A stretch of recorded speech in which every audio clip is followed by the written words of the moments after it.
And good afternoon. It is Sunday, July 16, 2017. This is the Bitter Knitters TV Attack podcast.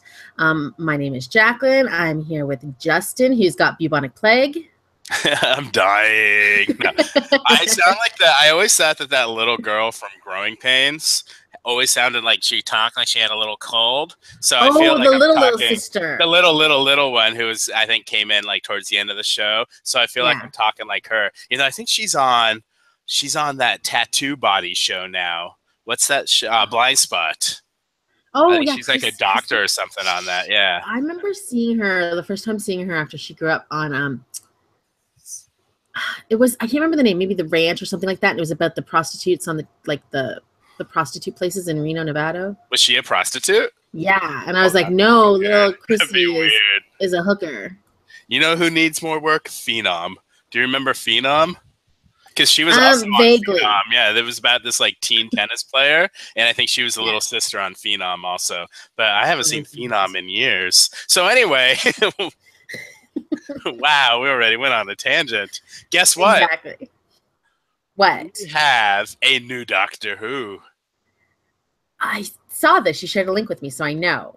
Yes, yeah, we have a brand new Doctor Who. Tell the world. Before we get there, what's kind of interesting is that I feel like the British people like to put odds and bet on every single thing in the world.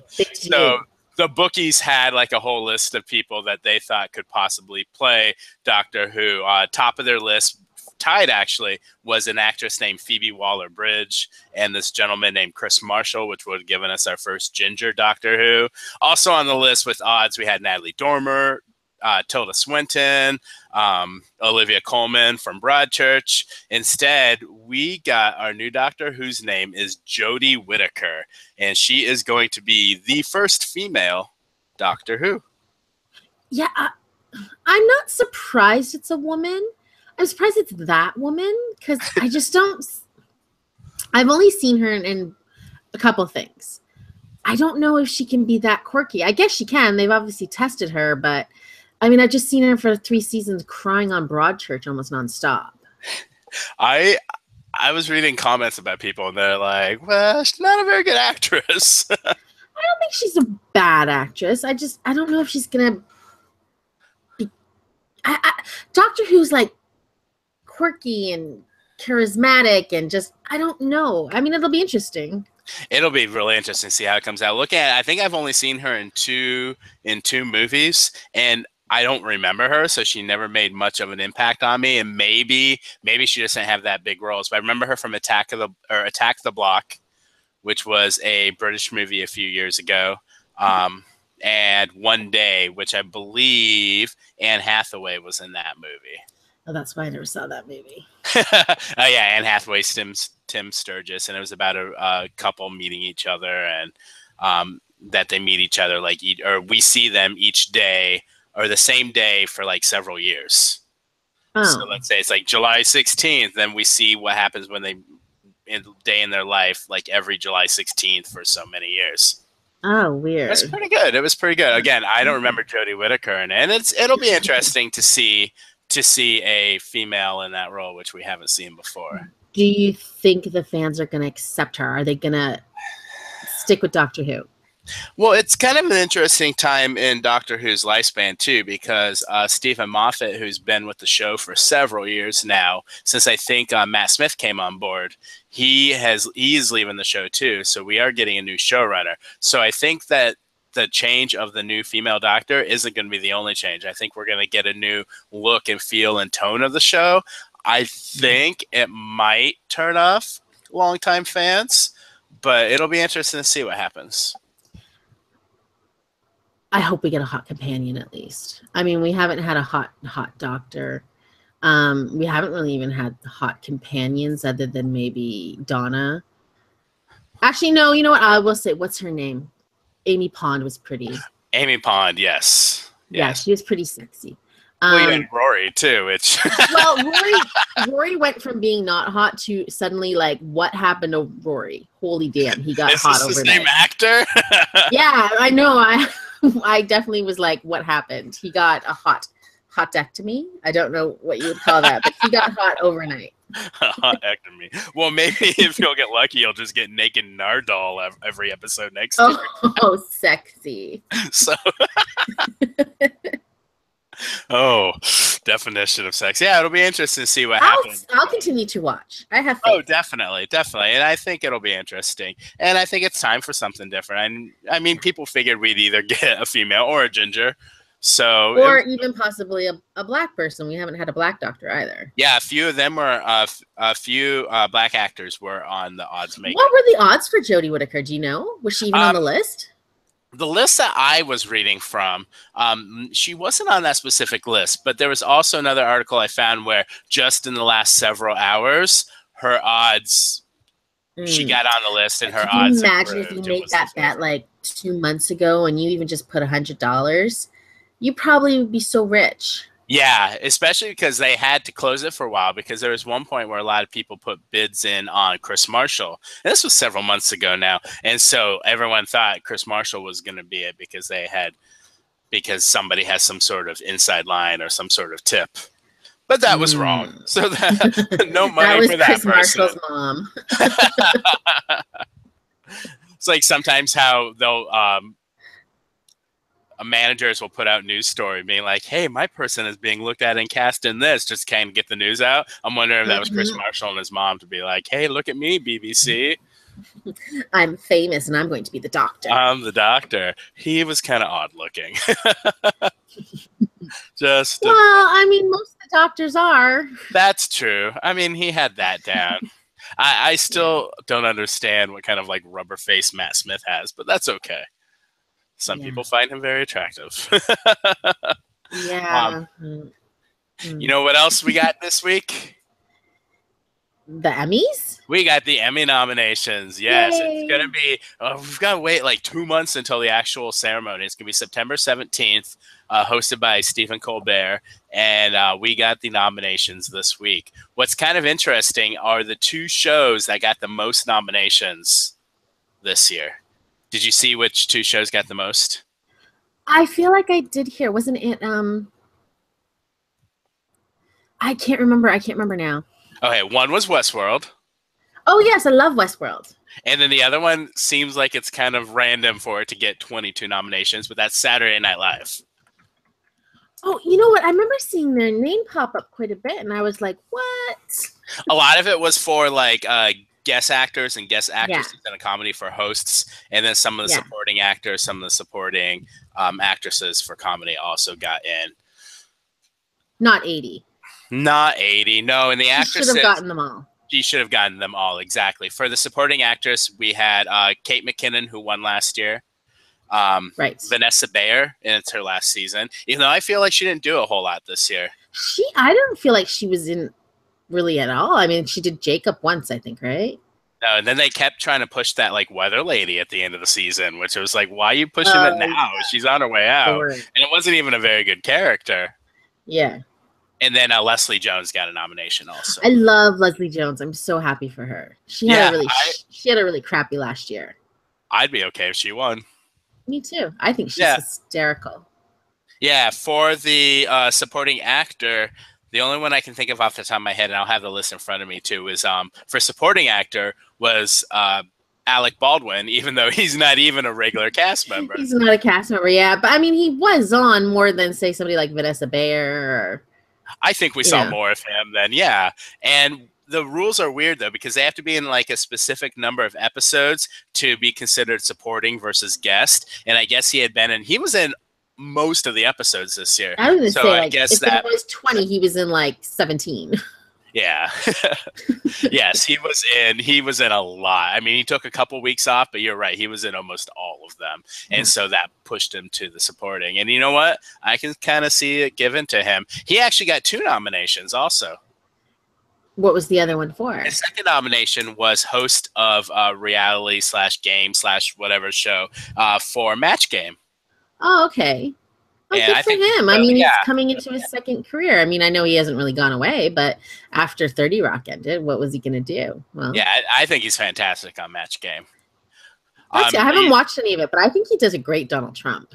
Yes. Yes, he does a good Trump, and it looks like hopefully he'll continue doing. I know he's going to be on it this season. I bet we're going to see less of him than we saw last year. Yeah. But I don't think he's going to give up on doing Trump, which is good. You want to go through a few of the categories? Sure. Sure. For best drama series, we have Better Call Saul. I don't watch it. The Crown. My husband does. I like The Crown. Yeah, I heard a lot of people say it was fantastic. I don't think it's for me. The Handmaid's Tale. Haven't watched. Maybe we should talk about one week. House of Cards. Don't watch. Which I like. I'm still 3 episodes left in the season, but I like. Stranger Things. Watched. Which is good. I still haven't seen the last episode, and we all know why. This Is Us. I watch. Cry porn. Cry porn. And Westworld on HBO. I love Westworld. Yeah, we should be getting news of that next week, too, because of Comic-Con. Yeah. If I had to choose out of those, I mean, really for like the best acting and stuff, I think would be The Crown. But my heart will go for Westworld. I can see The Crown winning. I can also almost see them giving it to The Handmaid's Tale. Well, I mean, I haven't watched it, so I can't say. But, I mean, people are going crazy, and it's like a whole movement. Women are dressing up as the handmaidens and, protesting in silence and stuff. Yeah, so it'll be interesting to see what they do with that one. I think that's going to be kind of a fascinating race to watch. This next one, I don't think so. I think they're going to give it to who they've given it to the last few years, and that's for comedy series. We've got Atlanta, no desire to watch. Blackish, do not watch. I don't watch it either. Master of None, I watched the first couple episodes. I've watched the first one. Yeah, I watched maybe the first half. Modern Family, haven't watched it since like season 3. I watch it still. Is it still good? Not really. Silicon Valley, I'm finally catching up on that. I'm only on season 2. I haven't seen one episode. Unbreakable Kimmy Schmidt, which I love. I watched the first season. It was okay. I love. And then, Blackish is going to win. No, the last one is Veep. Veep is going to win. Oh, Veep. Okay, I didn't know Veep was in there. Yeah. Yeah. I haven't ever watched an episode of that. Is it good? It just seems... I watched the first 2 episodes thinking, I'm going to watch this show. Everybody says it's fantastic, and it didn't catch me. It seems like everybody says all of... What's her name? Julia Louis-Dreyfus? Yes. Dreyfus? Everybody loves her shows, but I mean, I've never enjoyed any of them. Not even the Old Adventures of New Christine? No, not even that. I think the only thing I ever liked her in was freaking... oh, God, Seinfeld? what was that movie? No, a movie. National Lampoon's Christmas Vacation. They're like, in that? Yeah, way back, throwback to many years ago. You know what movie was really good, and I do not remember the name of it. It came out around. It was with her and James Gandolfini. They were like the romantic leads, which is bizarre. It was right around the time he passed away, but that movie was fantastic. Okay. That was really good. Yeah, when you think of romantic leads, those aren't the 2 that come to mind, but they were good. Sexy couple. For drama actors, we got Viola Davis, Claire Foy, Elizabeth Moss, Kerry Russell, Evan Rachel Wood for Westworld, and Robin Wright. I probably have a very unpopular opinion here. I would give it to Kerry Russell. I think she's fantastic in The Americans. I would give it to Evan Rachel Wood. I thought she was really awesome good too. She played a couple of really hard scenes and stuff too. She's a good actress. I think it'll go to Elizabeth Moss. Probably. Yeah. Drama actor, we got Sterling K. Brown, Anthony Hopkins, Bob Odenkirk, Matthew Rhys, Liev Schreiber, Kevin Spacey, and Milo Ventimiglia. I think there's 2 thoughts I have. I think it'll either go to Sterling K. Brown because he's kind of like the it boy right now. Yes. Or it will go to the Saul guy, Bob Odenkirk. Yeah, I'm looking at that category, and that's a weird category. And I feel like Anthony Hopkins was more of a supporting. Yeah. In Westworld, I feel like he just popped up every once in a while, but whatever. Yeah, I'm wondering also if the 2 This Is Us leads might split votes, but I do think it should go to Sterling. Yeah, I think he's definitely not so much he's a better actor, but I think he just had more powerful scenes than Milo had. For comedy actor, we've got, we'll just do a couple more categories. We've got Anthony Anderson, Aziz Ansari, Zach Galifianakis, Donald Glover, William H. Macy, and Jeffrey Tambor. I don't watch any of those shows except for Shameless, and so I have to root for William H. Macy. But I'm sure it'll go to maybe Anthony Anderson or Tambor again. Oh, I guess true. But Transparent was not nominated for comedy this year for series, which it has been the last couple of years. It's not as funny. I don't know. The show that's just never appealed to me. For comedy actress, you got Pamela Adlon for something called Better Things. Tracy Ellis Ross, Jane Fonda, Lily Tomlin, Allison Janney, Ellie Kemper, and Julia Louis-Dreyfus. I'm like you said, I'll probably go to Julia, but I love Allison Janney on Mom. Yeah, and I think she's hysterical. I love Ellie Kemper on Kimmy Schmidt, but it's gonna go to it'll go to Julia. Let's do limited series, which is Big Little Lies, Fargo, Feud, Betty and Joan, The Night of, and Genius. I watched 3 of those shows. I loved The Night of. I thought that was really, really good. I liked Feud. I don't think it's going to win an award. I don't think it should win an award. And what was the first one? I watched that one too. Big Little Lies. Oh, that was fantastic. That's what I think it's going to go to Big Little lies. And 5 of the actors actually got nominated for that show. Yeah. Reese Witherspoon, Nicole Kidman, Shailene Woodley, Skarsgård, and Laura Dern. I thought Laura Dern she probably was my favorite performance in that series. Yeah, she was, went on a roller coaster with her because you kind of hated her. And then she redeemed herself. And then you kind of felt for her, but she did such a good job. She was fantastic. And she had quite a year. I feel like she popped up in everything. She's always been a really good actress, but I think she's one of those actresses that's like people forget about when she's not on the screen. I don't know why, because she is a fantastic actress. And she is going to be in Star Wars this year.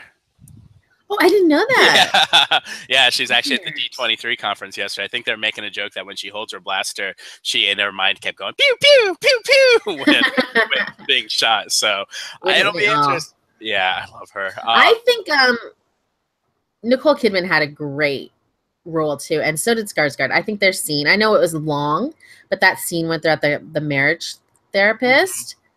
That was some really good acting. That was really good. Yeah, I would expect Nicole Kidman to win for that. I've never been a huge fan of hers, but I thought she did really good in that show.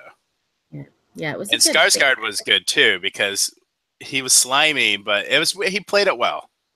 He did. I thought everybody on that show was good. I mean, even that what's his name, Andy Scott was good. Like everybody except for Amabella. Amabella was the worst. She was mainly because that lying asshole got Ziggy in so much trouble. Why? Why is she doing that, Amabella? I know, and now Ziggy's been expelled and has to be young Sheldon. Young Sheldon. That show's not going to be good. It'll probably do well though. For talk shows, variety talk series, we got Full Frontal with Samantha Bee, Jimmy Kimmel, John Oliver, James Corden, Bill Maher, and Late Show with Stephen Colbert. I mean, it almost has our 3 favorites. It's only missing one. Seth Meyers was definitely robbed. I think he could have replaced Jimmy Kimmel. Yeah, I mean, I like Jimmy Kimmel. Actually, for the hosts, when it comes down to Jimmy Fallon and Colbert, I do prefer Jimmy Kimmel, but I don't watch him. Seth Meyers is definitely my favorite out of all the late night guys. Other than my heart will always go to John Oliver. Yeah. I wonder if he has a chance. It'll be interesting to see. Did he not win the Emmy last year, John Oliver? Oh, I don't remember. I feel like I remember. Maybe it was the year before. I remember when he said we went to the Emmys and this happened. He pulled out one statue. Right, and he goes, and then the weirdest thing happened, and he pulled out another statue. I think you're right.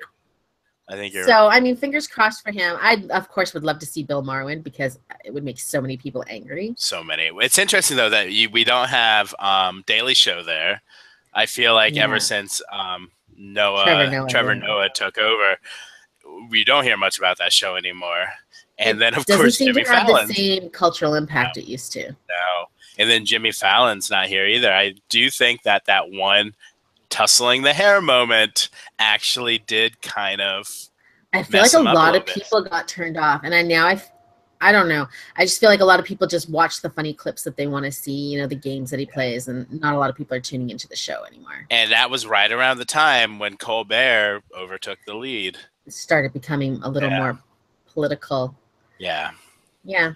I like some of the Colbert clips. I watch the clips, and I don't watch them very often. I mean, not I don't all have the time, but he's got some funny ones. Yeah. You ready for reality competition?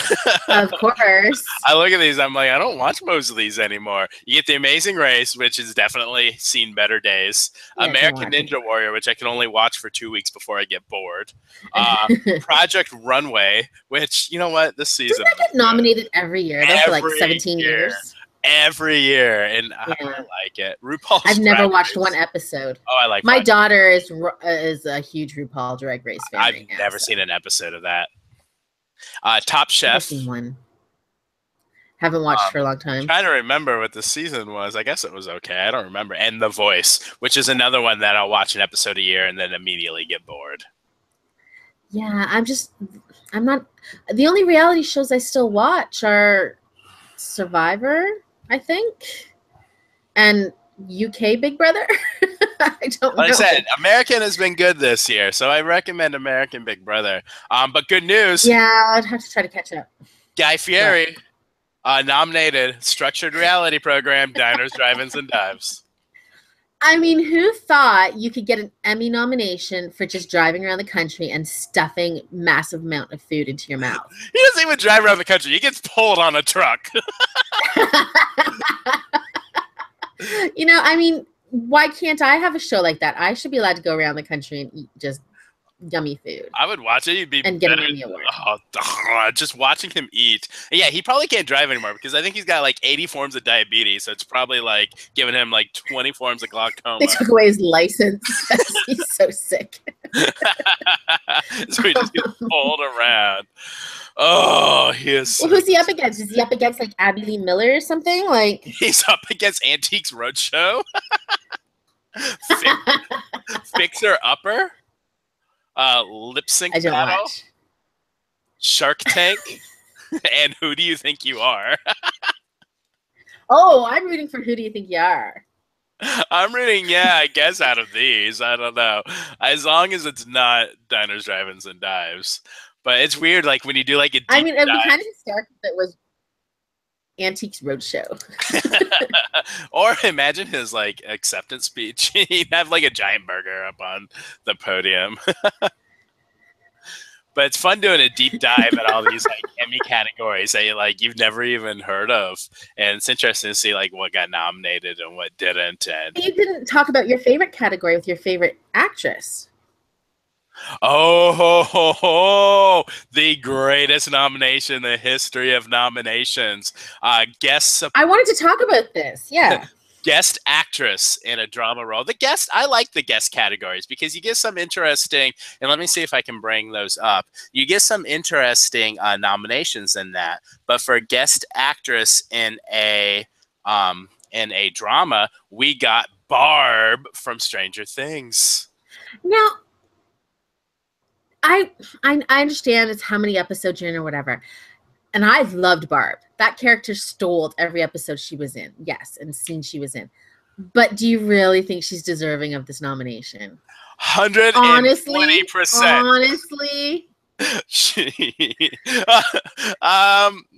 She's really not a very good actress. That's what I'm saying. Like I'm thinking about when she was on Riverdale. Oh my God, it was so bad. I mean, she was perfect as Barb. I'll give her that. But that kind of nerdy 80s girl, I definitely can relate to. But and I loved her. Love Barb. She and I hope stood around and was come for her. What's her name? Shannon Purser? Shannon Purser. I hope many blessings come our way. I actually hope she wins this award because I think it would be hysterical. But do you think the Emmy just kind of catered to people because Barb is so popular? Oh, 100%. Yes. Yeah. Definitely. That's why I'm saying, like, when I saw that, I was like, what? She just stood around in the hallway with her high pants going, Nancy! But Nancy, this is a bad idea. Nancy, don't go into the bedroom with Steve. He's just going to want to bone you, and something bad will happen to me. Usually the virgins get to live in the horror movies, so I kind of, spoiler, if you haven't watched Stranger Things. I haven't watched the last episode. Happens to Barb. Don't spoil it for me, no. Something bad happens to Barb. That's all I'll say.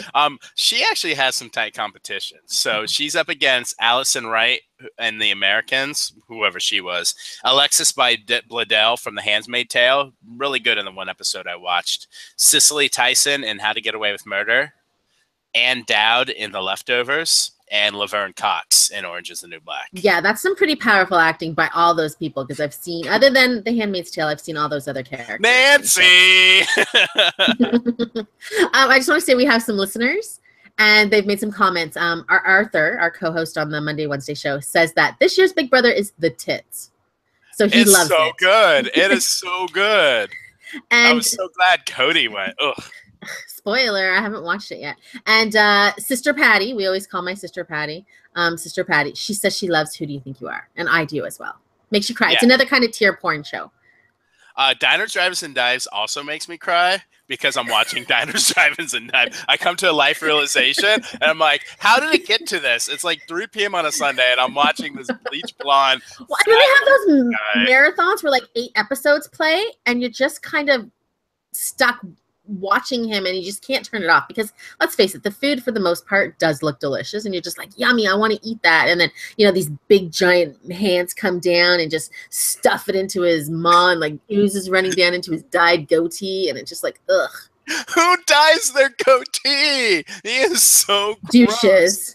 And douches. What do you call drivers, dinings, and dives? Douche does diners. Triple D. Triple D. And we have reality TV to blame for him too, because he was the winner of season 2 of Food Network Star. We are now on like season 35, and I still watch the show, but we have reality TV to blame for him.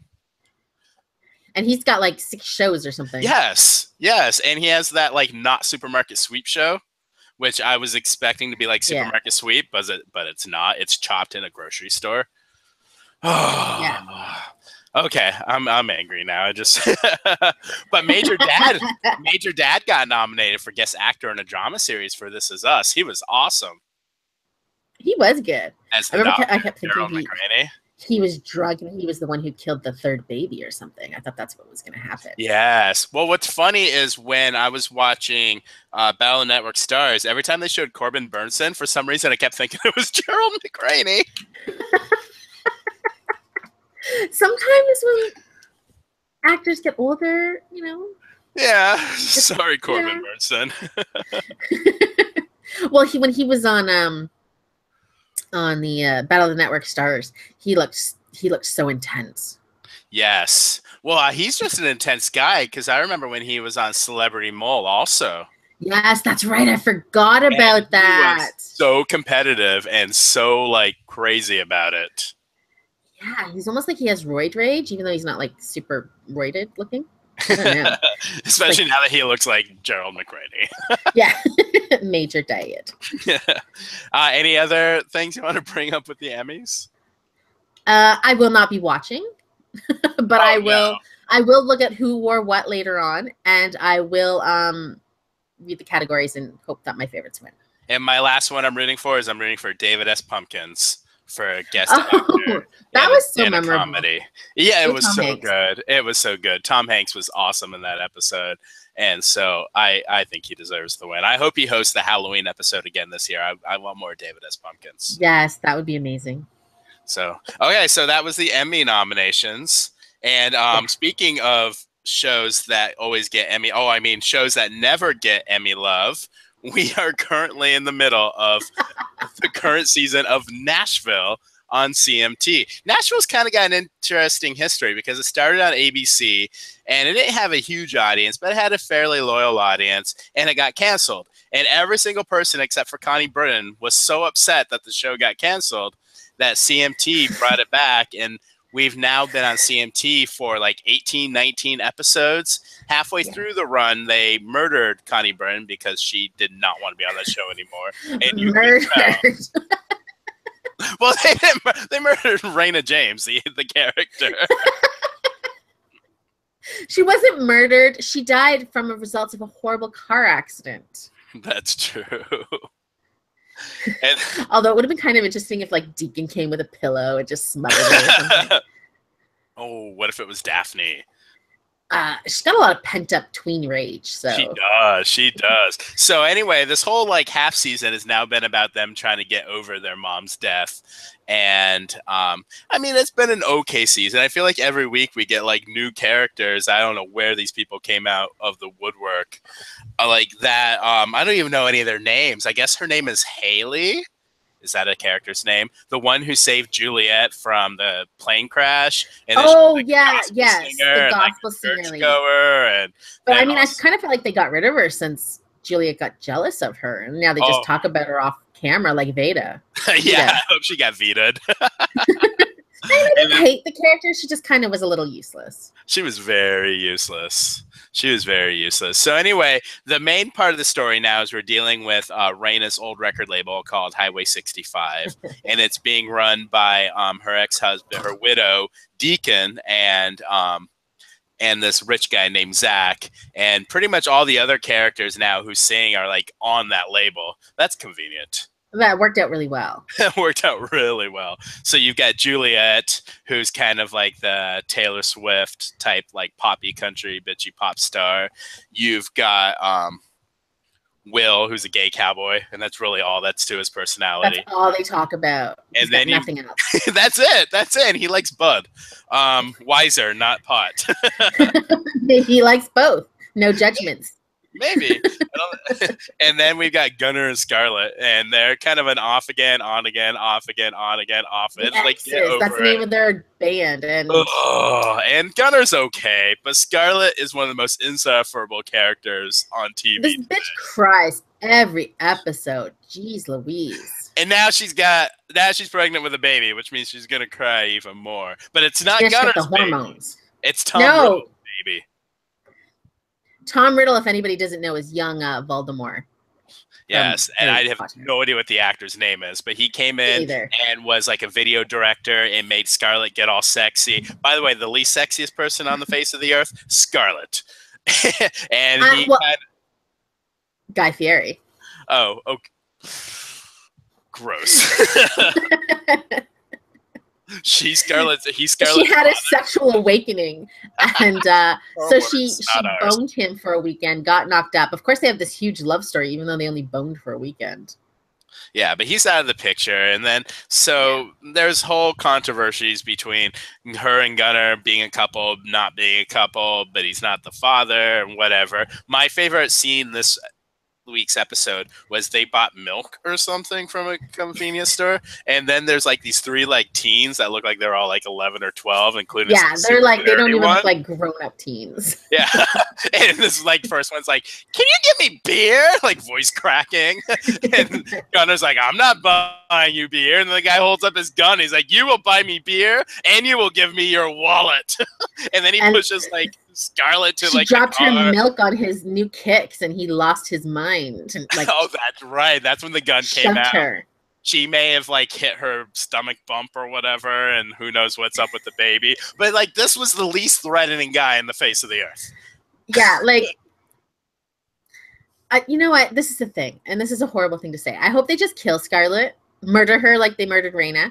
Let Gunnar go on with his life. I like Gunnar. He's kind of annoying, but he's likable in the same way. I feel like he gets pulled down by Scarlett. He does. Let's focus on Juliet and Deacon and Maddie and Daphne. Or just Daphne. And even Will. I don't mind Will. But mostly like Daphne. Will. They're really ignoring him this year. Yeah. Yeah, well, because it's like, they're just making it all about his relationship. Like, look, everybody has relationships. They're doing that with Deacon now. Even Daphne's starting to get a relationship. I get it. That's what shows are about. But, I mean, like, he's got his relationship. It's happy right now. Either start making it unhappy with this guy really cheating on him or leaving him. Like, I don't like to see any couple really that happy. That's why I like Avery and Juliet, because I feel like they always have some sort of push and pull happening, and they're never truly happy even when they're together. Yeah, and I thought he was totally going to cheat on her this week, but he didn't. Yeah. Also, they need to get Will a better boyfriend. I think that's the issue. I liked the songwriter boyfriend he had previously. I prefer the songwriter boyfriend. I don't mind Zach. As long as he doesn't start boning that old clothing guy. Oh, ew, creepy. Because we've seen him like twice now, so I feel like they keep setting us up for... I'm glad they got rid of Clay. Oh, me That was too. Maddie's kind of love interest. That was like couldn't do her because she was jailbait. So he was like, I ain't going to jail for you. And Then then he left town.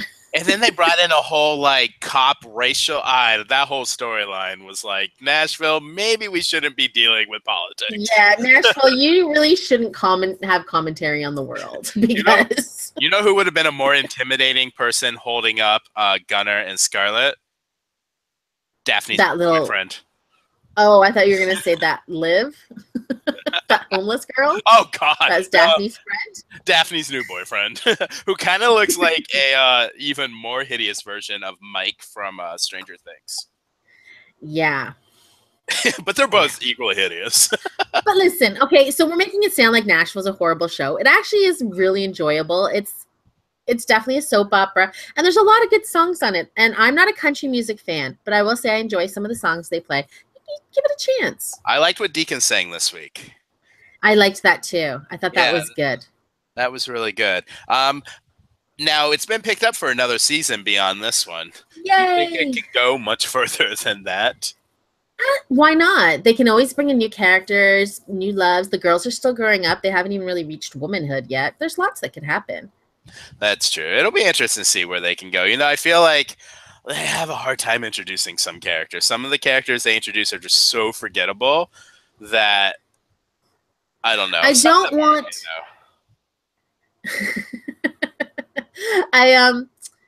I don't want them to hook Deacon up with this new blonde girl that used to be on Empire. Oh, that's. I find she's too much like. Yeah, I think he'll bone her for a while. I want him to get with Rachel Bilson's character. Yes. She's so untypical, or I don't even know what the word would be. Non-typical to what Nashville characters are.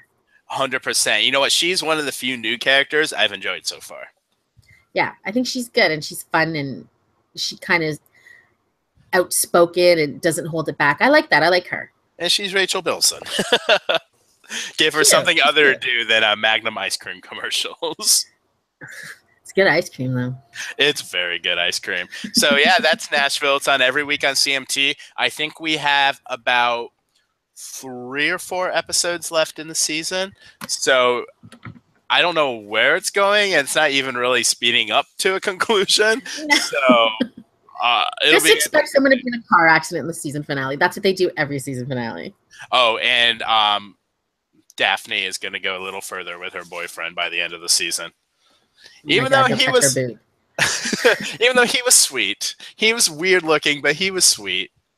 Yeah, he was sweet. Because they went to a party, they thought it was going to be a huge party, and then when they get there, it was just pretty much like a makeout party with like 8 other kids, and they were all hooked up. And this character Daphne is like the most awkward person in the world. Like she stands in doorways and peers creepily. I love her. I love Daphne, but she's very weird and awkward. Yeah. So, I mean, Daphne at a makeout party is like, you know, Guy Fieri meeting the Queen or something. Just... I was like, please don't start making out with him, Daphne. I liked how they handled that, and I liked how they handled him. He was like, I like birds. Yeah. Whoa, someone as awkward as Daphne. Yeah, he's kind of like her Mr. Perfect. Yeah. Oh. They both love Night of the Living Dead. Oh, no, she hadn't seen it. He's going to introduce her to it. Yeah, that'll be next week's episode. But yeah, that's Nashville. Should we talk about another Emmy Award winning show? Yeah, let's do it. I don't think that we can talk very long about this show because this episode was kind of boring. But let's talk quickly about Zoo. Yeah, nothing much really happened. No, so you had Abraham and apparently Abraham's wife had some sort of affair. Did we know about that until he brought it up this week? No. Okay. I thought I had missed something. So they're trying to get their son back who got kidnapped by the government, and they thought they had an in. They got the wrong kid, and then that kid got re-kidnapped. Isn't it kind of funny how, like, there's only a few kids left in the world, and the other kid that they happened to get was the Black Latino mixed kid too? Like, yes. Okay. This is Zoo. Don't think too hard. I know. And then I guess the lady behind this whole government plan comes in and approaches. I don't even know her name, the lady's name with Abraham. What's his wife's name? Exactly. Mrs. Abraham Kenyatta. I know his whole name, but I don't know her first name. And she makes a deal to get the son back, but they need to like help out doing whatever. And then there were two other storylines. One involved Mitch doing brain surgery on himself. Oh, this is what was hysterical to me. So they're in the plane. This is like, a futuristic plane with all kinds of technology. They're in the plane. Mitch is just wearing his regular clothes. They didn't even put him in a clean outfit, a scrubs, nothing. He's sitting up in a chair with his head in a brace, a hole opening, exposing his brain in a non-sterile environment. Then she brings up some guy she's kept in her dungeon of her plane for like who knows how long. Hasn't showered, hasn't washed his hands. He's got blood all over his face because she tortures him and just waltzes him right by open-headed freaking Mitch. Like, come on. And they were going to remove a chip, but in the end they decided not to even remove the chip. So what was the purpose of that story? And who was just to have Mitch sitting there? Who was flying the plane? Jamie puts it on autopilot, which is also hysterical because in 10 years Jamie is a pilot now too. So they land and grab a pig, and then they all of a sudden two pigs. Oh no, it was Pin. I can't remember one pig. And then do they fly somewhere, and then they somehow meet with Logan and Jackson? Like, how did that happen? Did I miss something? Because Mitch had the memory of being in this place. Remember, he had the memory where he woke up in this dirty cabin, probably going to perform brain surgery there in this disgusting cabin. And so this is the same cabin that Jackson and Logan tracked Jackson's new long-lost sister to. And it's all very simple. Like, I don't understand. But how fast is that autopilot plane to all of a sudden go? She's got a plane that can fly to Africa in 10 minutes. Like, come on. And then you've got these like bird hybrids that can like burrow under the ground, and they're in this cabin now, and they're about to be murdered by these burrowing hybrid birds. Well, the only thing these birds like to do is throw things off cliffs. So they'll probably burrow underneath, lift up the cabin, and then drop it off a cliff. Oh, Zoo. Say, where are the pterodactyls? So I guess I brought this on myself. It's all your fault. You are secretly, like, in your sleep, they are stealing your Zoo brainwaves to write scripts. Oh my gosh. If they do that, here's some new Zoo brainwaves I'm sending. Cancel this show. Better show. And also Clem with her 10-minute dad, I'm pregnant, and then just chickened out and didn't tell you. Oh, that was obvious. She was getting chickened out. And then we had like 20 minutes of like, what do you mean you let her have a beer at 14? It was like, shut up. Yeah, what will he do when he finds out she's pregnant? Exactly. Like, single mom is definitely not up Mitch's idea of daughter of the year. But then the government lady was single like, mom. She might have a husband. The government lady was like, she stole something of ours. So I'm wondering if they had like a sample and she impregnated herself, and the thing that she stole is like the fetus that the government lady had or something. Sure. That baby will come out, and when it farts out the cure. There you go, Sue. I solved your problems. Just sleep with your brainwaves tonight, and we'll see that next week. Because I have a feeling it takes them like 2 days to make an episode. We should talk about another show. It's so bad, but I gotta watch it. Yeah. I can't stop Canceled. Watching it. I have another show that we can talk about only for a couple minutes because I don't think there's much to talk about. And this is Netflix's new show, which premiered this last week, called Friends from College. You watched the first episode, right?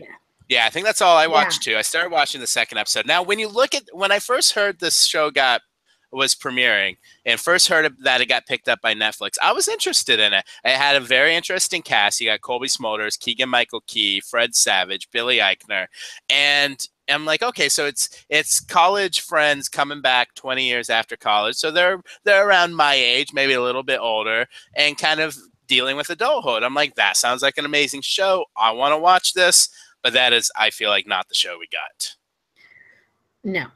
But also they've not really coming. I mean, two of the characters were college friends and got married and moved away, but I feel like the other group of people were still in contact the whole time. Yes. And Keegan-Michael Key was still in contact with Samantha too, because they kept having an on again, off again 20-year affair, which is disgusting. There's a couple thoughts. I wrote down 4 things. The first thing I wrote Let's was hear it. not funny. No. I laughed once, and that was when Samantha and her husband were arguing about how awful Raffi is. That was the one time I laughed the entire episode, was making fun of Raffi. Yeah. The other thing I wrote was I didn't get how... Okay, I don't know about you. Maybe it's just me. Maybe I'm a bitch. But I barely have any friends I still talk to regularly from growing up, let alone 6 friends that I'm still super tight with. I have like high school friends I see on Facebook. That's about it. I don't really talk to anyone from college, and even from like other years. Like, I don't really keep in touch with people like that. No. Yeah, and then they just happened. This group of friends formed just happened to be 3 guys and 3 girls, and are all super diverse. That's true. How very 2017 of them 20 years ago. And the other thing was Samantha's eyebrows are hideous. I don't know what's up with them. I could not barely even look at her face. She also looks like she's like 30 years. We need to stop for a minute. So here's the thing. So Keegan-Michael Key and Colby Smulders are a married couple, and they moved to New York, and Keegan-Michael Key is having an affair again, and they started up again at the end of the first episode with Samantha. So you would think that Samantha would be a fairly attractive person, hotter than Colby. She is the scariest human being women's face I'd ever seen. She was frightening. She kind of looked like Skeletor, and it's just like, she got worse as the episode went on, too. I don't know what happened. She was hideous. You look at somebody after a while, you think, okay, they're not as bad as I thought. You get used to them. She got worse. Really Every time she popped on the screen, I'm like, made me jump. Yeah. And I'd only seen her in one thing before, and she was not good in that show. She was so bad in the show I'd seen her in that they killed her in by the end of the season. They literally murdered her. She got buried alive. And that was on the following season 1 of The Following. Yeah. But and I didn't really get any chemistry between Keegan-Michael Key and Skeletor. Any of them. I felt like none of them had any real chemistry. The only person I liked, and I didn't love him, was the Billy Eichner character. I didn't feel like he was given much to do that first episode. Yeah. I mean, like I was saying, I kind of liked him, but I didn't love him. I just like, let's see what happens with him. But I'm not going to watch it again. So at the same time, I feel like you hire Billy Eichner to like be the comedian and kind of do his Billy Eichner thing. He was not that in this, and I feel like that's kind of like wasting straight him. Man. Yeah. And I just felt like the script, whoever wrote it, was trying so hard to make them seem so intelligent. It just came off as super pretentious and really, like I said, unfunny. Yeah, and I felt like the scenes between Keegan-Michael Key and Fred Savage talking about the book he was writing, it just seemed so unrealistic. Yeah, and just, I don't know. And then they're like going on for like half an hour about how young adult genre has ruined book writing. I mean, I still think there's a lot of good books being written that are not young adult. Yeah. I had so many issues, and I felt like they were so unlikable. Yeah. Yeah, very, very much unlikable. I'm definitely not going to watch that again unless you. I'm going to spoil something because I read ahead a little bit. So apparently, Colby Smulders then starts getting an affair with the guy with the weird teeth. Nick. The character's name is Nick. Okay, Nick. And I guess Keegan-Michael Key's about to reveal at the last episode to his wife that he's been having an affair with Samantha, aka Skeletor. And before he can do it, she's like, "I've been sleeping with Nick," and then so he ends up not revealing his secret. So by the end of the episode, he's like still kind of scot-free, and it kind of makes Colby Smulders look like the bad person. Oh, see, no, I thought, because I hadn't. Obviously, I only watched one episode. When they hinted that romance between Nick and Colby Smulders, I thought that she'd slept with him back in college, and that was the guy she had the abortion with. Because remember, they mentioned she'd had an abortion before she got with her husband, and I thought maybe he was the baby daddy, and she was going to rekindle that. Oh, that might be a possibility. That I wasn't sure about. That I hadn't heard about, but that's a possibility too. Then I thought that maybe Keegan was that baby's Samantha's baby daddy. Yes, because. I don't know. I don't remember what the kid looked like. All I remember is that he said the C word, which I thought was kind of hysterical at 4 years old. I kind of had that same thought too, but it feels like such a misfire. It's terrible. Netflix. Don't watch it, people. Don't watch it. On paper, I felt like it had potential. It was not good. It was not good. But we got another new show. Watch Zoo instead. Yes, Zoo and Nashville. Yeah. They should have a crossover, Zoo and Nashville. I have no idea how that would work, but Maddie could be one of the hybrids. She looks like a horse. So now we're crossing over with Divorce too from HBO, the Sarah Jessica Parker show. So another new show premiered this week, and it was called Salvation. It was on CBS. Now, for the last 5 years or so, CBS is really trying hard to have some sort of hit sci-fi show during the summer. That's when we saw Under the Dome. We saw Extant. We've seen Zoo, which is somehow on season 3. Okay. What a hit. And last year you had Brain Dead. I actually liked Brain Dead a lot, and I feel like if Brain Dead was on this summer, you'd have a lot more people talking about it. It's about a alien society that comes to Washington, D.C. They're little bugs, and they infect people. They eat their brain, and they're hitting like all the politicians and senators and congressmen, and they're becoming pretty much these alien zombies. And I feel like it would be very relevant today. But that was last year, and I thought it was a fun show. But Salvation is their newest attempt at trying to create a big sci-fi show. And I actually thought it was kind of okay.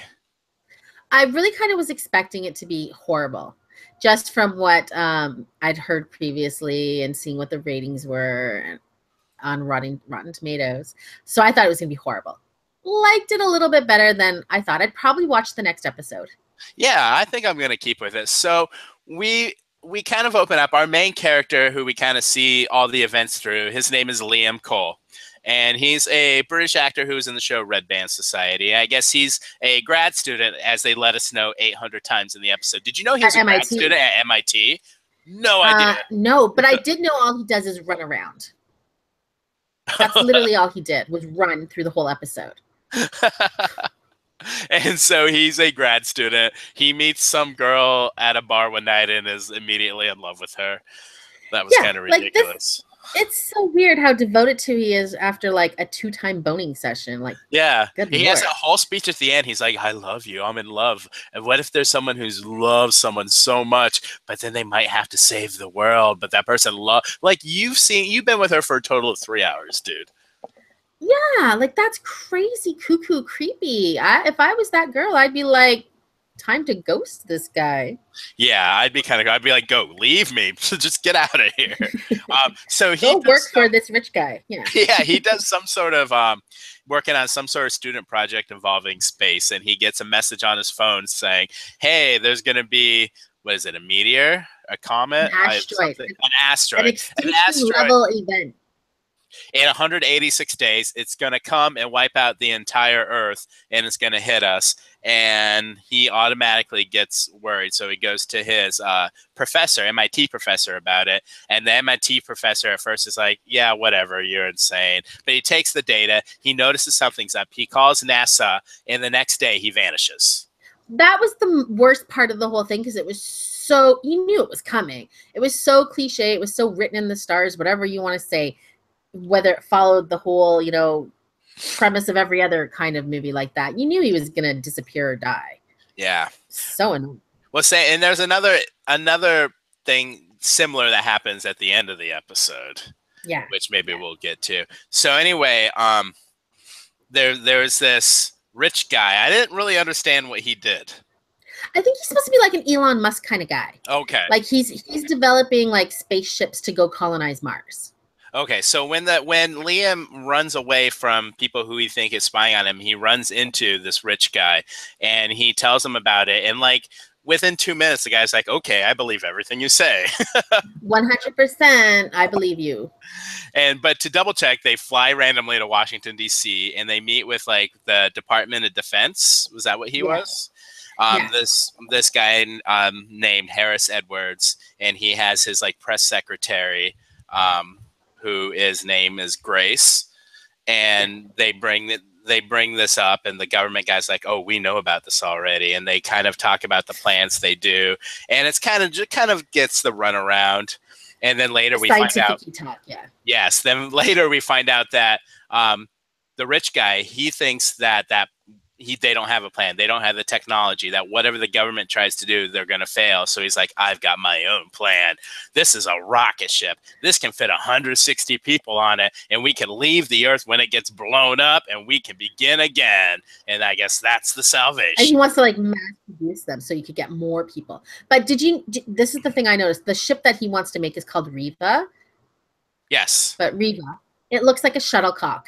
It literally looks exactly like a shuttlecock. I'm like, whoa, badminton in space. Badminton in space. New show. Watch that. Imagine just watching like 30 shuttlecocks leave Earth. I want to say that two things. When they tell that guy Liam to just go home, yes, and pretend like nothing. Could you keep that secret? Even for like 1 second, I would be like, Mom. Well, that's why we kind of saw a change in his character. All of a sudden, he got back and he's like, look, I'm going to die in 186 days. Let's just get frickin' drunk. Yeah. Yeah. And it was just like where he fell in love with her getting drunk. The other thing I wanted to say was that, remember when he went to that fancy party? Yes. And they put him in the tuxedo? And that lady reporter who's like, she's supposed to be like the evil lady reporter. She's trying to like introduce herself to him without revealing she's the reporter. And she just gives him her business. She's like, oh, if you want to talk, call me. Here's my number. She has a business card, a fancy looking business card with just her name and number on it, but doesn't say she's a journalist. I'd be like, you must be a prostitute, because why else would you have your name and number on a card? And he wasn't handing it out. He wasn't buying the garbage she was doing too. Like, he's like, oh, what was your last name? He's like, I didn't give it to you. I didn't say. I also hate it when he said he wanted to live before he died, because then I thought he should have just sang Chris Allen's Live While We're Dying. That should have been like the theme song to Salvation. It'd be amazing. Or like when shows always put like a song at the end and it shows a montage of what everyone's doing. That should have been every episode should be Chris Allen. I like that. And then I'm sure this is what you're talking about. The guy who discovered the top secret file and the computer went, and then he got all scared. He got that because the blonde lady was going about her day, even though the rich guy wanted her to like steal information from the government. And then she noticed that there was something kind of fishy. So she had this like nice little government worker guy find something for her, and they came across this very revealing picture and file, and then later he tries to go into something else or goes back to it or whatever, and the warning, blah blah, you don't have permission. And so but I wrote this because it was so funny. I wrote, haha, the guy with the classified warning. I thought, because I loved him, he was such a funny schlub, but I felt worried for him. And then I put a very sad face afterward because of what did happen to him. He made it home. He went down. He thought he heard somebody in his basement. He walked down to the basement. All of a sudden, we heard like a silencer, a gunshot. And well, we didn't see him die, but he's dead. Yeah, we heard the noise and the thump of the body. He's just a nice, innocent schlub. Yeah, just like working his crappy government job in his little bungalow. Can I tell you that it was so obvious that was filmed in Toronto? Oh, really? Yeah, that was 100% filmed in Toronto. I don't have the eye for that. But I feel if it was filmed in your neighborhood, you would recognize it. Oh, no, totally. I totally would. And fortunately, nothing gets filmed here, except maybe an episode of Cops. Or like, the news when they're like, a sinkhole appears. Actually, oh, geez, that's scary. Actually, you know what we were on a couple years ago? Was it 30 Day Fiance, 60 Day Fiance, like the mail order bride show? One of the guys that was mail order bride was actually in the area. So all my coworkers would talk about, they're like, oh, we saw this in the background. We saw that and there, that. And so it was kind of funny that the mail order bride show filmed here. So yeah, the Salvation. So I guess what we got going on is we got the rich guy and his crew trying to figure out ways to get people up into space. We got the government who's trying to fight the asteroid, but there's some sort of conspiracy going on because people are dying or disappearing. Yeah, I mean, I think people should give it a chance and watch it, because we'll see. I mean, it might turn into a horrible show. I'm not going to get too attached to it.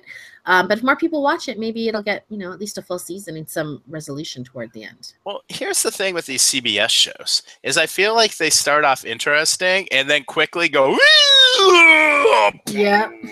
Like the beginning of Under the Dome was fascinating. Yeah, and even Extant was good at the beginning. And then Extant was interesting. Then all of a sudden, Halle Berry became some sort of glowy-eyed cat creature. I don't know what happened there. I stopped watching before that. I have no idea what happened. Nothing made sense anymore. It was so bad. And then Under the Dome just went so bad.